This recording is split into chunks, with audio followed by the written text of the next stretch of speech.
Kicking off at number 5. Vinland. And no, not the Scandinavian nation of Finland, although that awesome country has as much deeply seated history as the best of them. This story is about a much more different destination. You see, the Vikings were remarkable explorers, and the art of experiencing the unknown parts of the planet was perhaps one of the most important figures in Viking society. So then, it would make sense that the Vikings managed to make landfall in North America nearly 500 years before Christopher Columbus was even born, right?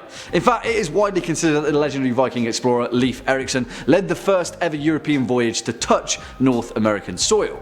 You see, by the year 985 AD, Greenland had been relatively settled by Leif's father, Eric the Red, who had been banished from Norway for committing manslaughter. Leif grew up with a thirst for exploration, and it was around 1000 AD that he turned his sights towards the mystery of the West. After crossing the rest of the Atlantic, he discovered what is now Canada, a rocky and barren land which could have been Baffin Island, but the Vikings dubbed it Helluland, Norwegian for stone slab land. Eventually, when they got further inland, they discovered a much more lush and bountiful region filled with salmon and wild grapes that they named Vinland, Wineland. They spent a winter or so here before returning home, telling everyone how awesome it was. Now, because of that, several parties tried to sail there and settle permanently, the most famous of which being a site at the northernmost tip of Newfoundland at Meadows, where archaeologists have discovered numerous evidence of their settlement. You see, after all of this exploration, though, the Vikings hadn't paid much attention to the natives that had lived there for thousands of years already. First, Leif's brother Thorwald Eriksson was killed in a skirmish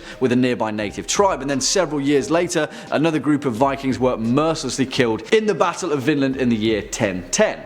As an old legend goes, the final nail in the coffin for the Vikings' time in North America came when a small group of fishermen woke up in their coastal camp, only to find that their leader had been beheaded in the night by the natives, his head skewered on a stake as a warning never to return.